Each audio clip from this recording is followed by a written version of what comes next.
Right, this is a recording to help with the second Unit 2 lab in Earth Science, so the Ocean Floor Sediment Lab. So a couple of things from the webpage you'll need to get. This is coming up this week on Wednesday when you'd be starting it. It'll be due Sunday. So you want to start out in 2.14. So if you're current with the class, you'll be able to get it from the class plan on the home page. Otherwise, click Plan and look for 2.14. So for me, green is Earth Science. 2.14 is right here. And click More. You're going to start out in the lesson introduction. There's a couple of important things you need to open here. So scroll to the third page. You're going to grab the student guide, which is going to open in another window. This is going to have your lab procedure. You also need this ES 2.12 Unknown Samples Gallery. All right, so leave those two windows open. And then we're going to go back to the course webpage. I'm going to click up here on the top, 2.14 Laboratory Ocean Floor Sediments, and I'm going to bump over to the Dropbox area. And this is where you'll turn in your lab and get the actual file I have to turn in. All right, so when I open that file up, it looks something like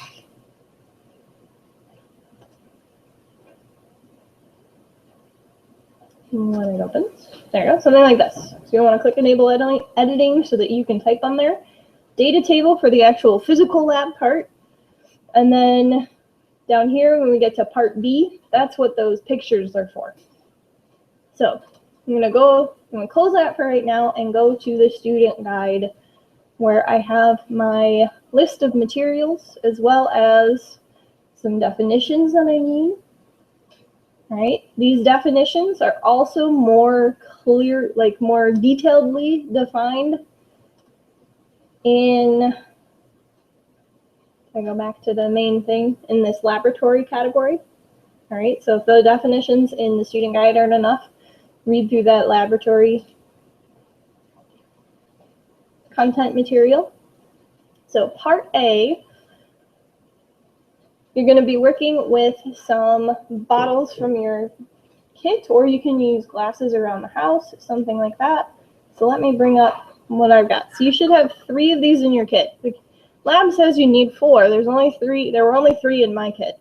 But what I can do is I can do the first part where I look at the separate sediments, and then I can empty one to do for the very last part.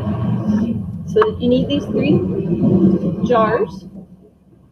Sorry about background noise there. Then you need a wax pencil and a ruler. I didn't see a wax pencil in there, but your kit might have one, but I did see a ruler.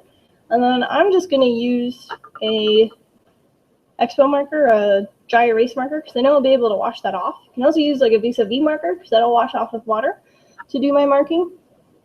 But it says to mark, draw a horizontal line 2 centimeters from the top. So I'm on this step right here. I'm actually doing this before I pour water in there because I feel like it's going to be easier to do while it's on its side. All right, so I've got my ruler, got my bottom lined up with 0. So 2 centimeters. It's going to be here. And then I'm doing it again 1 centimeter from the bottom. So now I have my marks on the outside of the jar. All right, and I'm just going to retrace those so they're nice and thick and dark for me. All right, then I'm going to go back to step 1 and actually put the water in there. I think that might be a little bit easier. And again, 1 centimeter from the top is going to be about up to the line here. All right, so there's my water. Really could have used a little bit more. Now if I move this, now you can see there's a little bit of space. Sorry, that's really not a good view. But I think you can handle 1 centimeter from the top. All right, then where these, just closing this so I don't accidentally spill it, you're gonna need out of your lab kit is a bag called soil sediments. So in here you have your incredibly fine sediment, your not so fine coarse sediment, and your even more coarse rocky sediment. All right, so those are the three different sediments you are doing. You're just going to add, like the procedure says, a spoonful to the water and time, right? So what you're timing is when the sediment reaches this point right here, you start the timer. When your sediment reaches this point right there, you stop the timer, right? If there's no timer in your kit, use a cell phone. There's a timer on there, right? So some of these, at least one of them is going to go pretty quick, so make sure you're paying attention. And you're going to do that 3 times. So you may, if you run out of room in the bottom so that things can't get past these lines, then you may have to dump what you got and fill it up with water again and let things drop again. Particularly with the very coarse sediment, it might start to fill up the bottom, preventing things from falling past the second line. All right. So make sure that you still have room in the very bottom for things to fall down. Something just to keep in mind when you are dumping, don't put rocks down your sink. All right. You know, put your hand over it, pour out the water, and then throw the rocks in the garbage can. Okay. So that's the actual physical lab that you're doing. And then when you get to part B in your student guide, examining the sediment samples, that's where this stuff comes from, where you're going to use this information. So on the lab report, you're filling out a table that looks like this. So each sample, these 2 terms, definitions are in the student guide, and as well as the content related to the lab.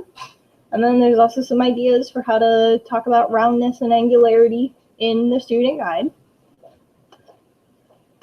Okay, angular, well-rounded.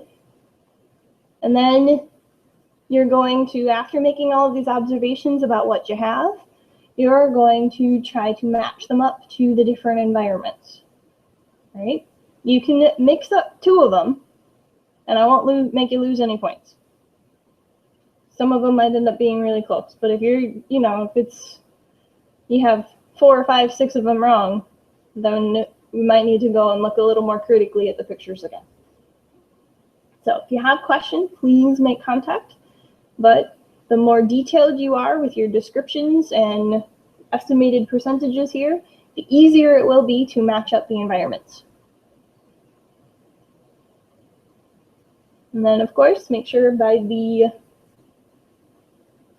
8th, the end of the day on the 8th, you have this all turned in.